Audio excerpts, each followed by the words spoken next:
G'day everyone, welcome to Time with God, and this is our second episode, and it's fun and it's raw. We're here in my office, I'm filming on my iPhone, and we're going to be having a great time today looking at God's Word together. Today we're going to be looking at Mark 1:1.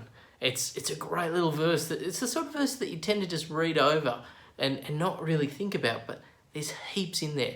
So I'm going to show you that today. But first, let me read it to you. The beginning of the good news about Jesus the Christ, the Son of God. Now there's four elements that I want to cover with you today. Firstly, the beginning. Why does Mark start with the beginning?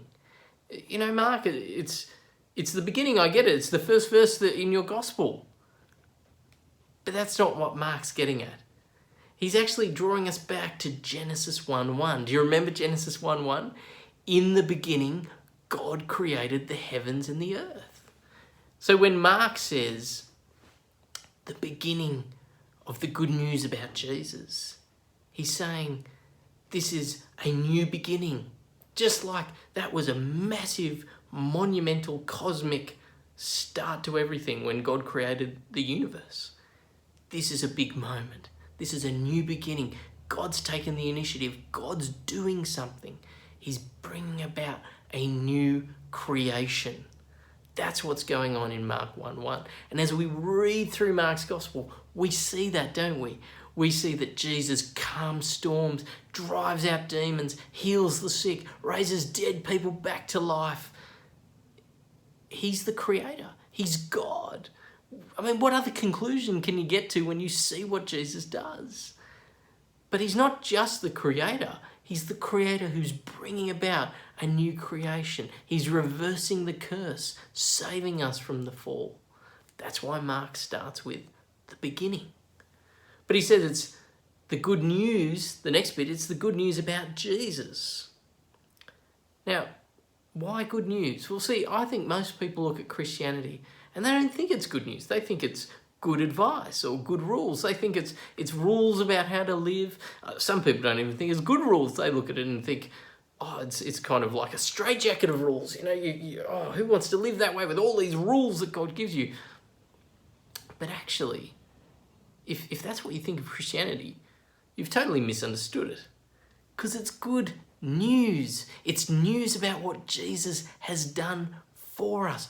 God has done something in space-time history. There was a man named Jesus who grew up in Nazareth, who lived a life 2,000 years ago, probably about 3,000 kilometers away. But what he did, it was massive.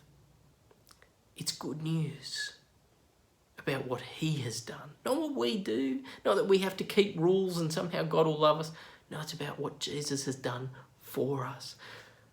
And like I said, it's massive news. This is not good news kind of like, you know, if one of your friends has a little baby boy. Oh, isn't he a cute little baby? How exciting is that?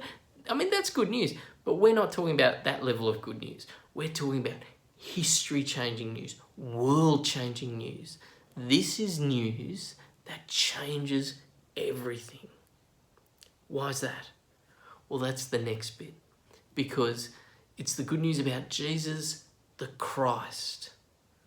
Why the Christ? What is the Christ? Is that Jesus' last name? No, it's actually his title. So, you know, you've got Joe the plumber or Frank the builder. Well, you've got Jesus the Christ. It's a title, it's a job description. It tells us what he does.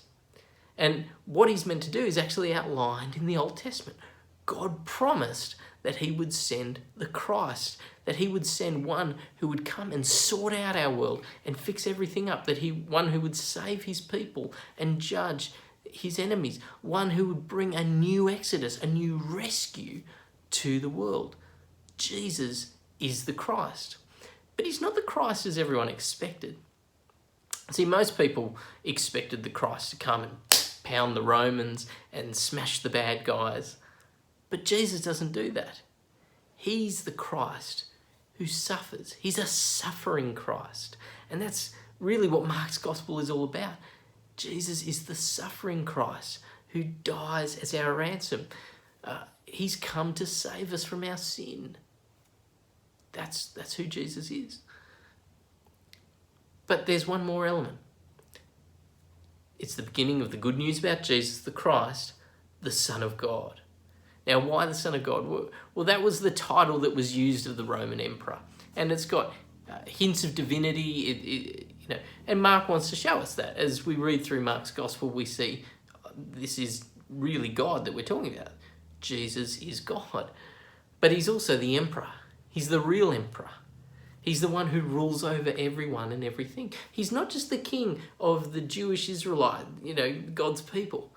He's the king over everything. The one who's hanging on the cross. That's the one who rules over everyone and everything. That's the true emperor. And now that's a dangerous thing for Mark to say, that could get you into a lot of trouble. But Mark needs to say it because it's the best news ever, that we've got a king who is willing to die for us. He's an amazing king. He's the best king we could ever have. And that's the good news that we find in Mark's gospel, that Jesus, this suffering king, is the best king we'll ever have, who dies as our ransom to bring us into the new creation. Now, what's all this mean for us? Well, I think if you're watching and you're a Christian, I hope this is a great reminder that being a Christian is better than winning the lotto. This is the best news ever. That having Jesus as your king, it doesn't get much better than that. And if you're not yet a Christian, I hope as you hear this, you'll go, you know what? Maybe I should pick up Mark's gospel and give it a read. It's a great read. You can do it in one go in under an hour.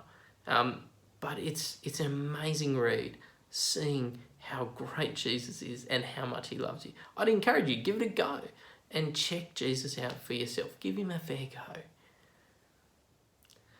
So that's it from me. Hope you're all safe and well, and can't wait to get back into God's Word with you next time. Thanks so much for watching.